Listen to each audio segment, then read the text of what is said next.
I never planned to see him again. In my mind, that chapter of my life was closed, sealed with years of silence and hard rebuilding. I was older now, quieter, carrying scars I never spoke about. I believed the worst was behind me.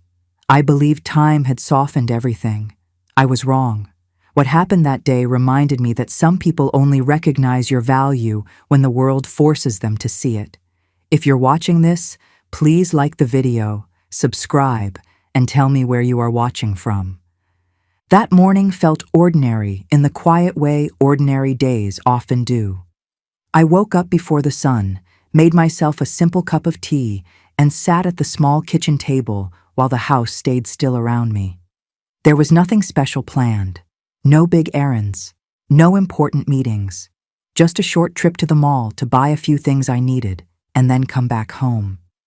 I moved slowly, carefully, the way you do after life has taught you to conserve energy and avoid trouble. I chose plain clothes, the same kind I always wore, nothing new, nothing that asked to be noticed. I wasn't trying to hide, I just wasn't trying to be seen. As I got ready, my thoughts were calm. My past felt far away that morning, like something I had already carried and set down. Years earlier, pain had ruled my days, but time had worn it down. I had rebuilt my life piece by piece, quietly, without announcements or explanations. I had learned that peace comes from routine, not excitement, from predictability, not surprises. That was what I thought I had achieved. A simple, steady life where nothing dramatic happened anymore. The drive to the mall was uneventful. Traffic moved slowly. The radio played softly in the background, but I barely listened. I watched the road, thinking about small things like what groceries I needed and whether I should stop by the pharmacy on the way back. I felt grounded, safe. There was no warning in my body, no tightness in my chest, no sense that anything was wrong. If someone had told me that within minutes I would be standing in the same space as the man who once destroyed my life, I would not have believed them. Inside the mall, everything felt familiar. Bright lights, shiny floors, the sound of footsteps and distant voices mixing together. People walked past me without looking twice. Families, couples, teenagers, elderly shoppers like me, everyone busy with their own lives. I liked that feeling, being just another face in the crowd. I picked up what I needed slowly, reading labels, comparing prices, staying in my own quiet bubble. I was present, but not exposed. There was a strange comfort in that anonymity. For a long time, my life had been defined by struggle and judgment, by people who thought they knew who I was and what I deserved.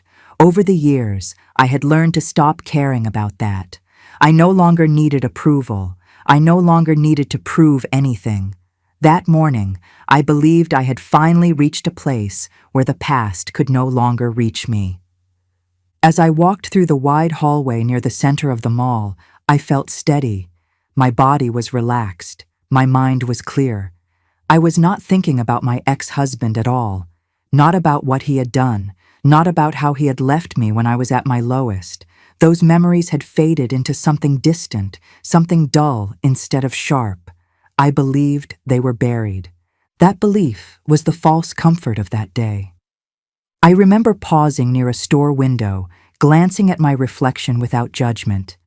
I saw an older woman who had survived more than she ever expected to. Someone quieter, stronger in ways that didn't show on the surface.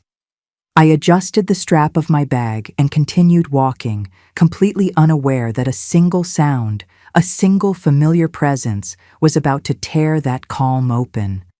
There was no build-up, no dramatic warning, just the sense that something had shifted behind me, like the air changing before a storm. At that moment, I was still unaware, still calm, still believing that the world I had carefully rebuilt would stay intact.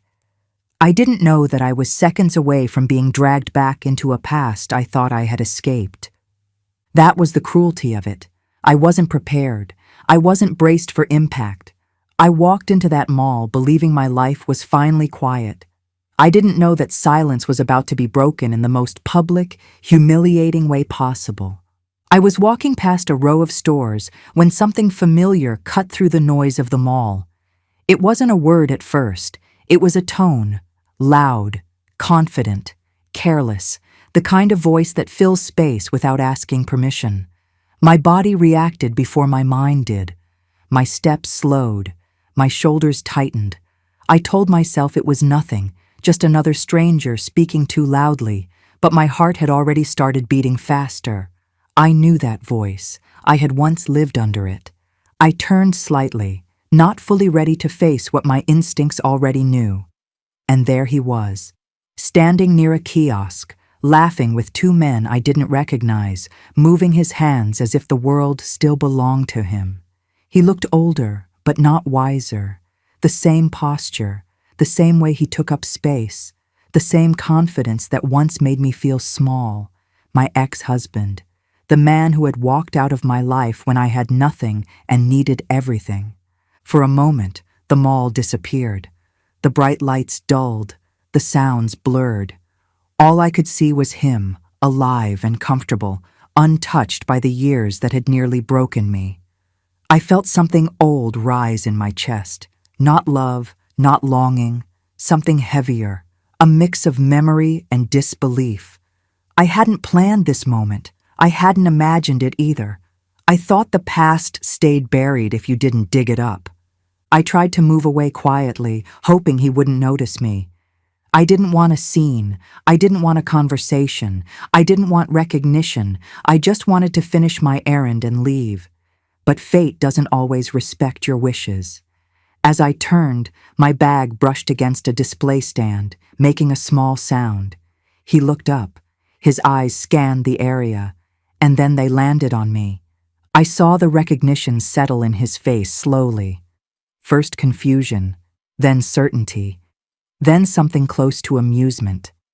His mouth curved into a smile that made my stomach tighten. It was the same smile he used when he thought he had power. He excused himself from the men he was with and started walking toward me, his steps casual, unhurried, like he had all the time in the world. People around us kept moving. Shoppers passed between us, unaware of the history about to collide in the middle of the mall.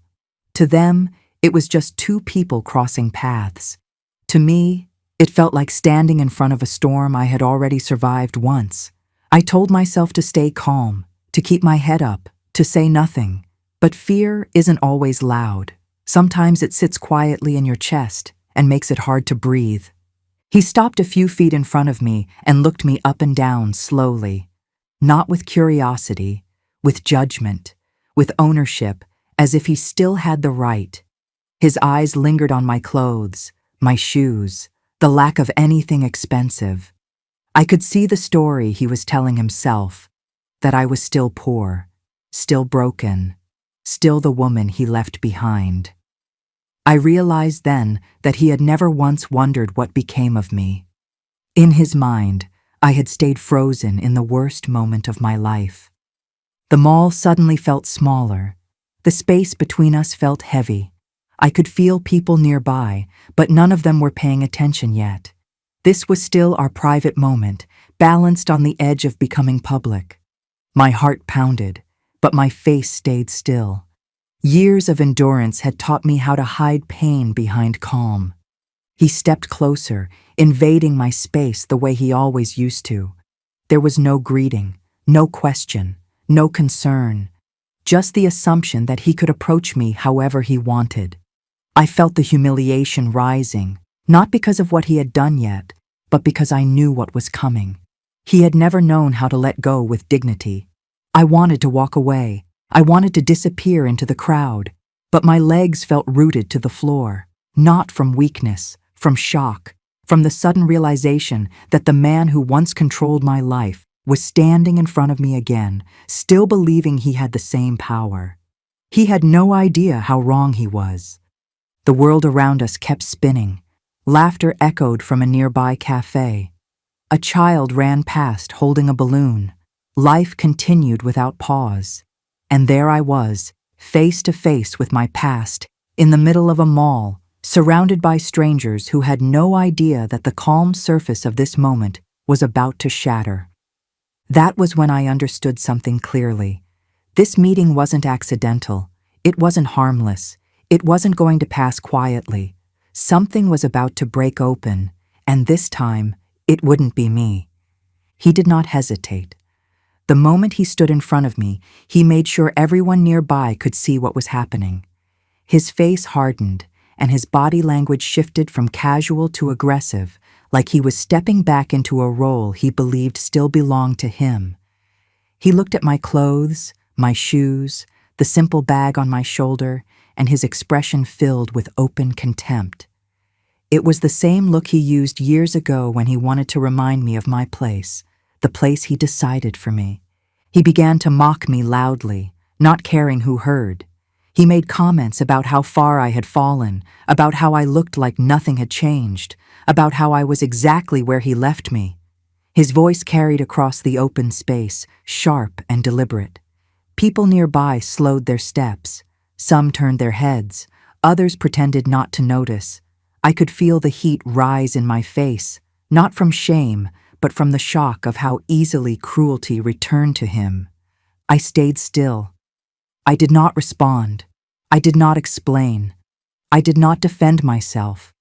I had learned long ago that engaging with someone like him only fed their need for control. My silence seemed to irritate him even more. He wanted a reaction. He wanted tears, fear, or anger. He wanted proof that he still mattered in my life. Instead, he saw none of that, and it made him bolder. Without warning, he lashed out physically. The movement was quick and brutal, meant to humiliate as much as to hurt. The impact knocked the air from my lungs, and my body staggered back. The sound echoed in the open space, loud enough to stop conversations and draw full attention. For a brief second, the mall went quiet. I could feel eyes on me from every direction. Strangers stared. Some gasped. Some froze. No one stepped forward. That moment stretched longer than it should have. I stood there, stunned, my heart pounding in my ears. The pain was real, sharp, and undeniable, but what cut deeper was the familiarity of it. This was not new behavior. This was who he had always been when he thought he could get away with it. The difference was that this time, it was happening in public, under bright lights, surrounded by witnesses who did not know our history, but could see the truth clearly. He looked around, almost satisfied, as if the attention validated him. This was what he wanted, an audience, proof that he could still dominate the story. He believed the crowd would see me the way he always had, small, powerless, unworthy of protection. He believed no one would challenge him, and for a moment, it seemed like he was right. People watched, whispered, recorded on their phones, but stayed where they were. I felt my hands trembling, but I forced them to steady. I took a slow breath, grounding myself the way I had learned to do over years of surviving worse moments than this. I reminded myself that this was not the end of my story. It was only the moment where the truth began to surface. He had crossed a line he could not step back over, not because of me, but because of where we were and who was watching. As I stood there, absorbing the weight of the humiliation, I realized something important. He did not see me as a person. He saw me as a reminder of his past, something he wanted to erase or control. Hurting me in public was his way of proving to himself that he still had power. But power that relies on cruelty is fragile. It only works until someone stronger steps into the frame. I looked around at the faces watching us. Some were uncomfortable, some were angry, some were quietly recording everything. This was no longer a private moment between two people with a shared history. It had become a public act, and public acts have consequences. Whether he understood it or not, he had just exposed himself completely. I did not cry. I did not shout. I did not beg. I straightened my posture slowly, even as my body ached. I held my head up and met his eyes calmly, not with fear, but with clarity. That calm confused him. It did not fit the story he was trying to tell. He expected me to collapse. Instead, I stood there, silent and unbroken.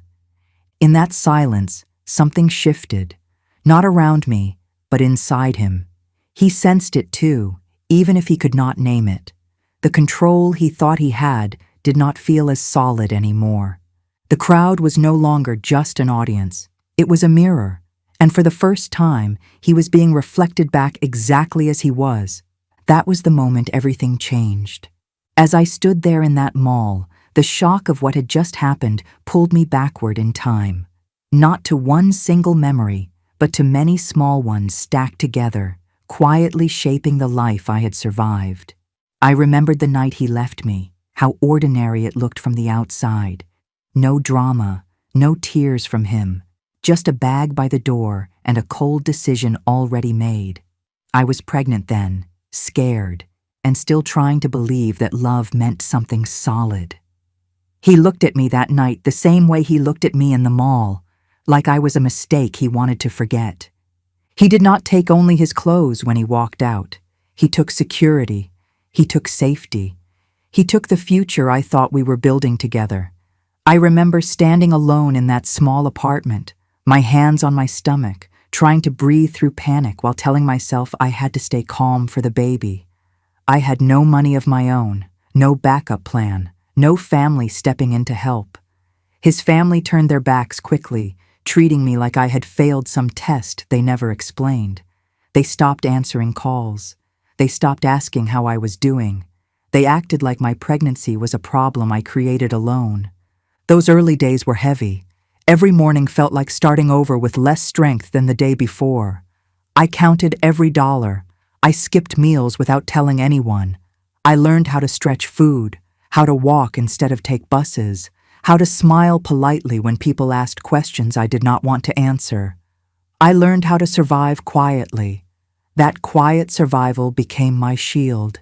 It kept me moving forward when stopping would have broken me. What hurt most was not the lack of money. It was the loss of dignity. He had left me believing I was not worth fighting for. That belief followed me everywhere. When I applied for jobs, when I stood in lines, when I lay awake at night worrying about how I would raise a child alone. I questioned myself constantly. I wondered if I really was as weak as he had made me feel. That kind of doubt sinks deep. It does not scream. It whispers, slowly wearing you down. I worked whatever jobs I could get, cleaning, organizing, helping others while barely holding myself together. There was no pride in those jobs, but there was purpose. Every small paycheck meant food, shelter, and one more step away from total collapse. I did not dream anymore. Dreaming felt dangerous. I focused on getting through days, then weeks, then months. That was how I survived. One unit of time at a time. Years passed like that. The pain softened, but it never fully disappeared. It settled into me, shaping how I trusted, how I spoke, how I expected very little from people. I stopped believing that anyone would choose me freely. I believed love always came with conditions. That belief kept me cautious, guarded, and careful. It also kept me alive. Standing in the mall after he hurt me again, all of that came rushing back. The helplessness, the disbelief, the familiar feeling of being treated like I did not matter. But something else came with it too. Perspective. I was no longer the woman he left behind. I was not pregnant and alone anymore. I was not dependent on his choices.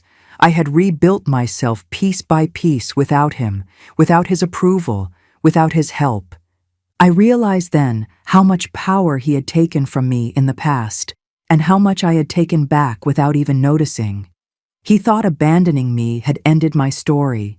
In reality, it forced me to write a new one. A harder one, yes, but also a stronger one. Every struggle he caused became a lesson I carried. Every loss sharpened my awareness. Every quiet victory built a foundation he could never touch. That flashback did not weaken me in that moment. It steadied me. It reminded me of how far I had come. He only remembered the version of me he broke. He had no idea about the years after, the rebuilding, the growth, the strength that came from surviving without him. He had no idea who I was standing there as now.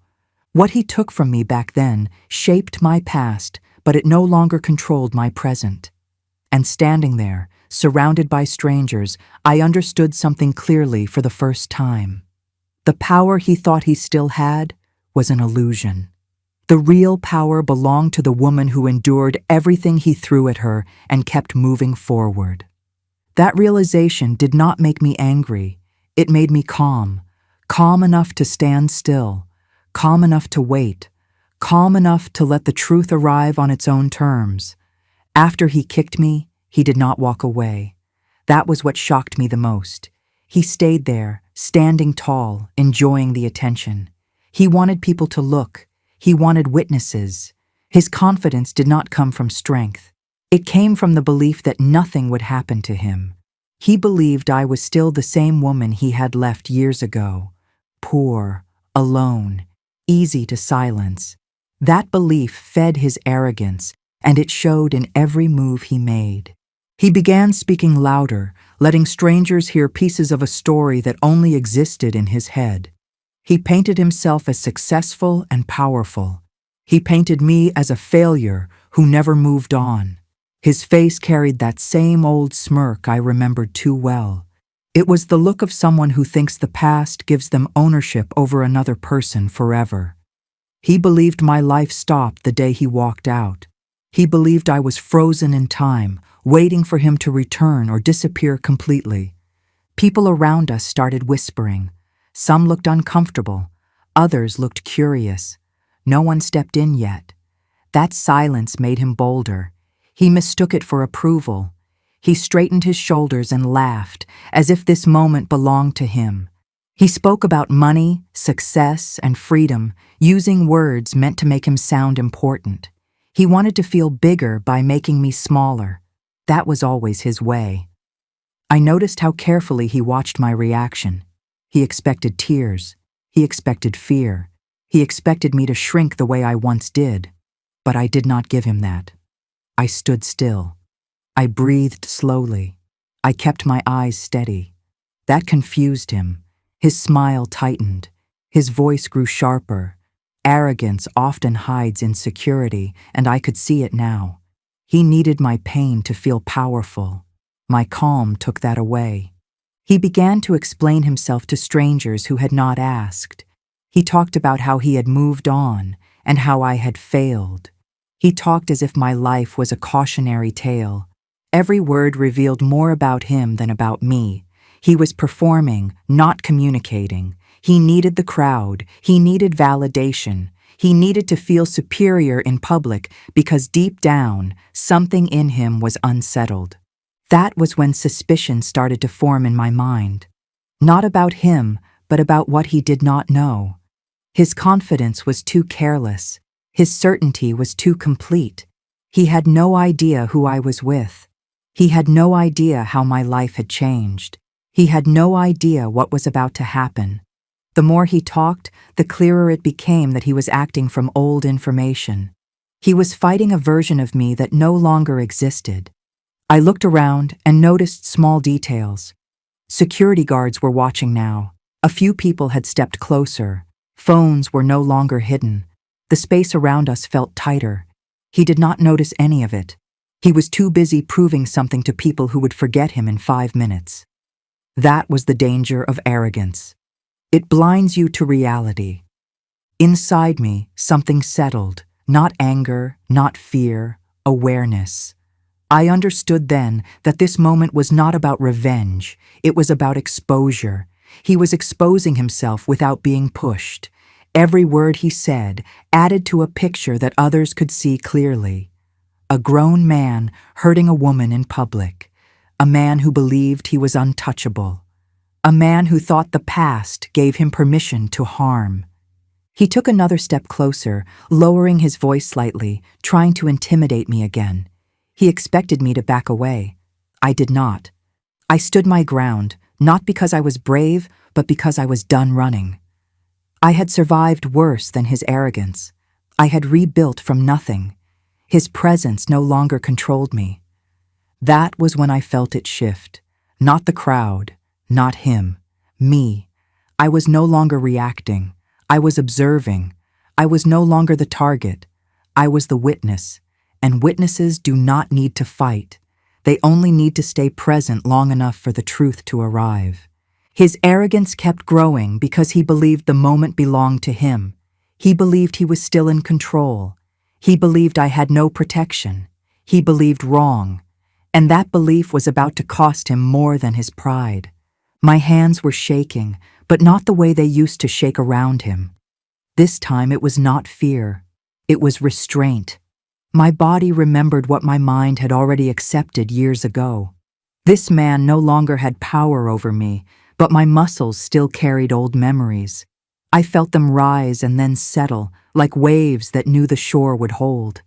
I stood there and let the moment breathe instead of reacting. That alone felt like a victory I never expected to feel in public. I looked at him closely for the first time since he appeared. Not at his clothes or his posture, but at his face. The confidence he wore was thin. It was stretched tight over something brittle. He was still performing for the crowd, still feeding on attention, still trying to control the story by being the loudest voice. I realized then that nothing about him had grown. Time had passed, but he had not moved forward with it. He was repeating the same behavior, hoping it would still work. The past came back in pieces. Not all at once. I remembered the nights I cried quietly so he would not hear, the mornings I told myself to try harder, the excuses I made for him when people asked why I looked tired. I remembered the way I learned to shrink, to take up less space, to avoid setting him off. Standing there now, surrounded by strangers, I understood how far away that woman was. She was real once, but she was not me anymore. What surprised me most was the absence of hatred. I expected anger to rush in. I expected the urge to shout or explain or defend myself. None of that came. Instead, there was clarity, clean and sharp. I saw him as he was, not as the man I once loved or feared, but as someone stuck in an old version of himself. That clarity gave me balance. I did not need to prove anything to him. I did not need to correct his story. Truth did not need my help to exist. I felt something else too, something quieter.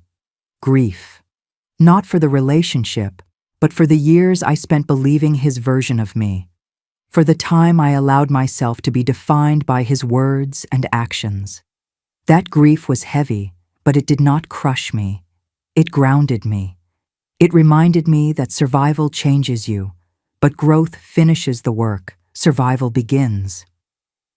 As he continued talking, I stopped listening to the words and started watching the effect. People were no longer nodding. Faces had shifted.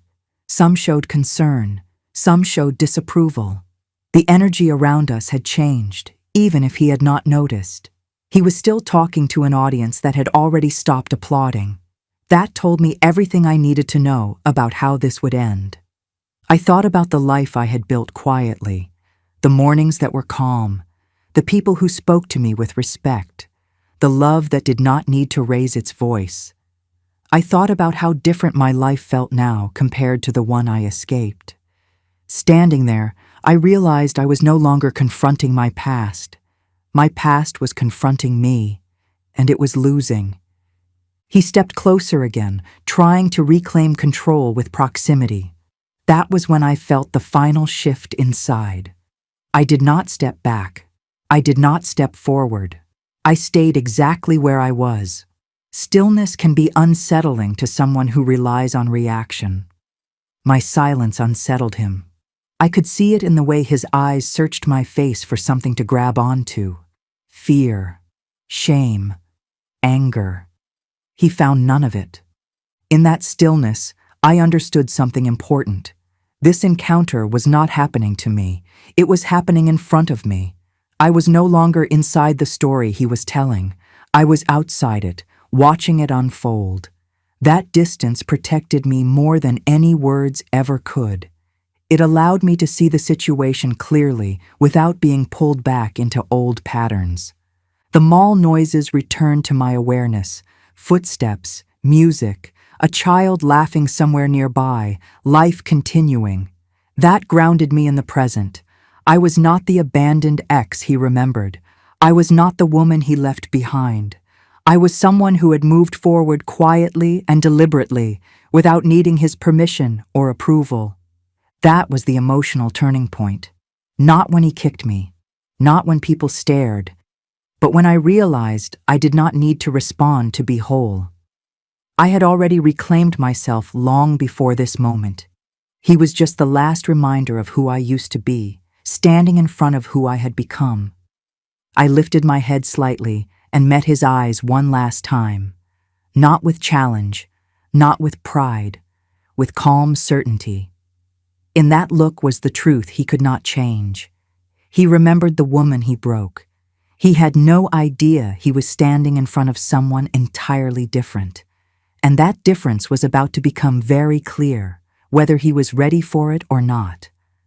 I felt it before I heard it, a change in the space around me, like the air settling into place. The noise of the mall faded just enough for something else to come forward. Footsteps slowed nearby, steady and confident, not rushed, not aggressive. I did not turn right away. I did not need to. There are moments when you recognize safety without looking for it. This was one of those moments. I had spent years learning to stand on my own, to rebuild without witnesses, to survive without applause. I never imagined that the proof of that life would appear so calmly, without warning, in a public place. The presence beside me was quiet but firm, like an anchor dropped into moving water. For the first time since my ex appeared, I felt completely still inside. I turned my head slowly and saw him. Not the man from my past, but the man from my present. My husband stood there without display or drama. No raised voice, no anger on his face, just awareness. He did not rush toward me. He did not touch me right away. He simply placed himself where he needed to be, between chaos and calm, without saying a word. That alone spoke volumes. I noticed how the space around us adjusted. People nearby straightened their posture. Security guards, who had been half watching from a distance, suddenly paid closer attention. Conversations stopped mid-sentence. Something unspoken but clear had entered the room. Authority does not announce itself. It changes the temperature. My ex noticed it too, though he did not understand it immediately. His laughter cut short. His posture shifted. The performance faltered. He looked from me to the man beside me and back again, searching for context, for a way to place himself above the moment. He found none. The confidence he carried minutes earlier began to drain, replaced by confusion and unease. What struck me most was how little my husband needed to do. He did not correct anyone. He did not argue. He did not even look directly at my ex at first. His focus stayed on me, on my face, on my breathing. It was the kind of attention that says, "You are not alone, and you never were." That simple act did more than any confrontation ever could. I realized then how much my understanding of power had changed. Power was not volume. It was not cruelty. It was not domination. Power was choice. The choice to enter a situation calmly. The choice to protect without provoking. The choice to let the truth stand on its own without forcing it forward. That was the difference between the man who kicked me and the man who stood beside me now. My ex tried to speak again, but the words did not land the way they had before. The crowd no longer belonged to him. Eyes had shifted. The story he was telling no longer made sense in the presence of something steadier, something grounded. Lies rely on isolation. Truth changes the shape of a room. I felt my shoulders relax without effort. The tension I had been holding since the first moment I heard his voice began to release. Not because someone else would handle it for me, but because I no longer had to prove anything. My life spoke for itself. The man beside me was not here to save me. He was here because I had already saved myself, and this was the life that followed. There was a quiet exchange of understanding between us. Not words, not gestures, just a shared awareness that this moment mattered, but it did not define us. It was a checkpoint, not a destination, a confirmation, not a beginning. We had built something real, something strong enough to stand in public without explanation. The crowd continued to watch, but the energy had shifted completely. What had started as humiliation was now exposure, not of me, but of him. The difference was subtle, but undeniable. People see confidence. They also see insecurity pretending to be strength. In that moment, the contrast was clear. I took a slow breath and felt my feet firmly on the floor. I was present. I was safe. I was no longer reacting to my past. I was standing in my present, supported but not dependent, visible without being vulnerable. That mattered more than any revenge or confrontation ever could. The truth had arrived quietly, exactly the way it always does. It did not need an announcement. It did not need permission. It simply stood there, undeniable, changing everything without raising its voice. And for the first time since I walked into that mall, I knew with certainty that whatever came next would not belong to my past. It would belong to the life I had chosen, the one built slowly, patiently, and finally revealed at exactly the right moment. The change on his face happened slowly, then all at once. At first it was confusion, the kind that comes when a story you have rehearsed no longer fits the room. He looked at my husband again, then at the way people around us had gone quiet. He noticed the security guard standing closer now, no longer relaxed, no longer amused. He noticed how no one was laughing anymore. The crowd that had moments ago watched him perform had stopped reacting the way he expected. That was when the truth began to land. He tried to speak, but his voice did not carry. Whatever authority he thought he had dissolved the second he realized he was no longer the biggest presence in the space. His body language shifted. Shoulders tightened, jaw clenched. The confidence he used as a weapon slipped away, replaced by calculation. He was trying to understand who my husband was, what he represented, and why the room had chosen him without being told to. I watched all of this quietly. I did not feel the urge to explain anything. I did not feel the need to correct the story my ex had been telling. The truth did not need my help. It was standing beside me, visible in the way people deferred, in the way attention had moved away from noise and toward calm. For years, I had been underestimated because I was quiet. In that moment, quiet became undeniable. My ex finally understood that the woman he thought he could humiliate no longer existed in the way he remembered. The version of me he carried in his head was frozen in time, trapped in the moment he left. He did not see the years that followed, the work, the rebuilding, the choices that led me to a life where I did not need to announce my worth. Seeing my husband was not about wealth or status. It was about consequence. It was about realizing that his actions had not defined my future. The way he looked at me changed too. Not with regret, not with apology, but with fear. Fear of being seen clearly.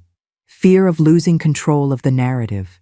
Fear of understanding that the power dynamic he relied on had flipped completely, without force, without argument, without a single insult returned. That kind of reversal is hard for people like him to accept. People nearby began speaking quietly among themselves, not gossiping, but observing. The story was rewriting itself in real time. A woman who had been pushed, insulted, and dismissed was now standing protected, not because she needed saving, but because she had built a life that naturally commanded respect. The man who tried to assert dominance looked small, out of place, and exposed. Security stepped in closer, not aggressively, just enough to signal that his behavior was no longer tolerated. Witnesses who had been frozen earlier now found their voices. The attention he craved had turned against him. This was not dramatic justice. It was social consequence, the kind that arrives when truth removes the cover lies depend on. What stayed with me most was the quiet inside myself. I was not shaking anymore. I was not angry. I was not waiting for someone else to fix the moment. I felt settled, present, complete. That was the real shift. The power did not come from who my husband was. It came from who I had become long before that day. My ex stood there, trapped in the realization that he could not undo what had just happened. Not the kick, not the humiliation, not the years of believing I was beneath him. He could not rewind the moment the room stopped believing him. He could not reclaim the audience. The story had moved on without his consent. I met his eyes once, not with triumph, not with pride, just clarity. There was nothing left to say, no explanation owed, no closure required. That silence spoke louder than any confrontation ever could. It told him that his access to me, to my pain, to my reaction, had ended long ago. The power flip was not loud. It did not arrive with applause. It arrived with understanding, with the kind of stillness that follows when a lie has nowhere left to stand. He had come to the mall believing he still mattered in my story. He left knowing he did not. And as we prepared to walk away, I understood something important. The real victory was not being seen as successful. It was being unreachable by the people who once believed they could hurt me. The moment he realized that was the moment everything truly changed. What followed was not loud or dramatic. It was controlled, firm, and final. Security stepped in fully now, positioning themselves between me and my ex without asking questions. They had already seen enough. Other shoppers who witnessed everything began speaking up, one after another, explaining what they saw, how it started, how it escalated, and who caused it. The version of events my ex had relied on collapsed quickly under simple facts. There was nowhere left for him to hide. My ex tried to regain control. He raised his voice, then lowered it. He blamed stress, misunderstanding, bad timing. None of it worked. The crowd was no longer interested in his excuses. The attention he once enjoyed turned into scrutiny. People looked at him with discomfort, not curiosity. That shift was powerful. He had not expected witnesses to matter. He had not expected consequences in a public place. He had relied on my silence, on my shame, on people looking away. This time, no one did.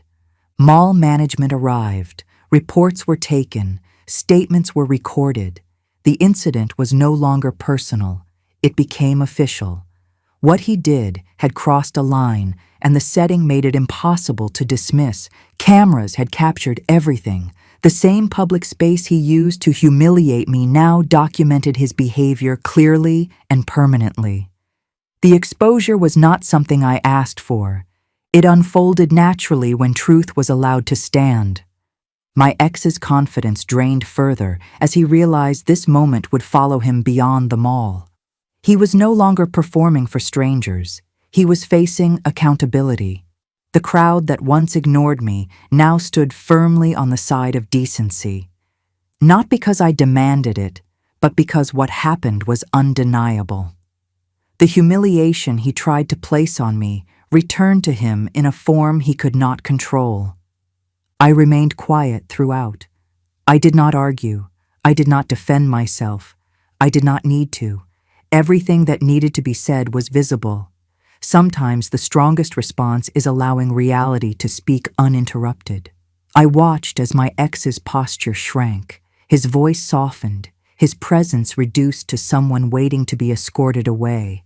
The power he once exercised through cruelty no longer existed. People made space for us as we prepared to leave, not out of pity, but respect. That distinction mattered. I was not being rescued. I was being acknowledged. The exposure was not about revenge. It was about correction. A lie had been interrupted. Abuse had been seen, and the balance had shifted where it belonged. As security guided my ex away, I felt no satisfaction in watching him go. Only relief. Relief that I did not carry this moment forward with me. Relief that the truth had done its work without my voice being raised even once. The public exposure closed a chapter I had already finished writing in private years ago. The mall returned to its normal rhythm quickly. People moved on, stores reopened, noise returned. But something had changed permanently for him, and something had settled permanently in me. Consequences had arrived, not as punishment, but as reality catching up. And I walked away, knowing I no longer lived in a world where his actions defined me. I walked out of that mall slowly, not because I was weak, but because I was steady. My legs carried me forward with calm, not urgency. My hands did not shake anymore. My heart did not race. The moment was finished the second I turned away from him. I did not look back because there was nothing left behind that belonged to me. That chapter had already ended long before that day. What happened there was not my pain returning. It was my past realizing it had no power over me anymore. When I reached the car, I sat quietly for a moment and breathed. I felt something I had not felt in years, peace without effort. Not relief, not victory, just peace. The kind that comes when your body understands. Before your mind does that, you are safe now. That no one can hurt you the way they once did. That no one gets access to you without respect. That feeling stayed with me long after I drove away. I did not call anyone to talk about what happened. I did not need reassurance. I did not need comfort. I did not need to explain myself. For the first time in my life, I did not need someone else to witness my pain for it to be real. I had already survived it. I had already outgrown it. What happened at the mall was not a wound reopening. It was proof that the wound had healed so completely that even touching it no longer caused damage. That night, I went home to a life that felt solid. A home built on safety, not fear. A relationship built on choice, not dependence. A version of myself that no longer apologized for existing. I made dinner. I folded clothes. I slept deeply. Not because the day was easy, but because it no longer controlled me. The past did not follow me into my bed. It stayed where it belonged, behind me. I understood something important then. People who hurt you often freeze you in time. They remember you as you were when they had power over you. Weak, broke, afraid, dependent. They build their confidence on that version of you. They need you to stay small so they can feel large. That is why seeing you grow unsettles them. That is why your calm angers them. That is why your silence feels threatening, because it means they no longer define you. I did not feel sorry for him. I did not feel angry either. I felt clear. Clear about who I was. Clear about what I would never allow again. Clear about the difference between survival and living. I had spent years surviving quietly, believing that endurance was strength. But endurance without boundaries is just slow erosion. Real strength came later, when I chose myself without asking permission. I learned that dignity is not something others give you. It is something you stop giving away. Respect is not earned by proving your worth to people who benefit from your doubt. It is protected by walking away from those who refuse to see it. Love is not measured by how much pain you can tolerate. It is measured by how safe you are allowed to be. That day did not make me stronger. I was already strong. It simply revealed it. It showed me that the woman I once was, scared, abandoned, unsure, had done her job. She got me through the hardest years. She kept going when everything told her to stop, and then she stepped aside so a better version of me could live. I do not tell this story for sympathy. I tell it for clarity. For women who still believe they must accept disrespect to survive. For women who think their past defines their future. For women who are waiting for closure from people who will never give it. Closure does not come from apologies. It comes from growth, from distance, from choosing peace over explanation. I did not win that day because he was exposed. I won because I was no longer affected. The greatest freedom is reaching a point where someone can no longer reach you. Not emotionally, not mentally, not physically. I left that mall as a woman who knows her worth without defending it, and that is a power no one can ever take away.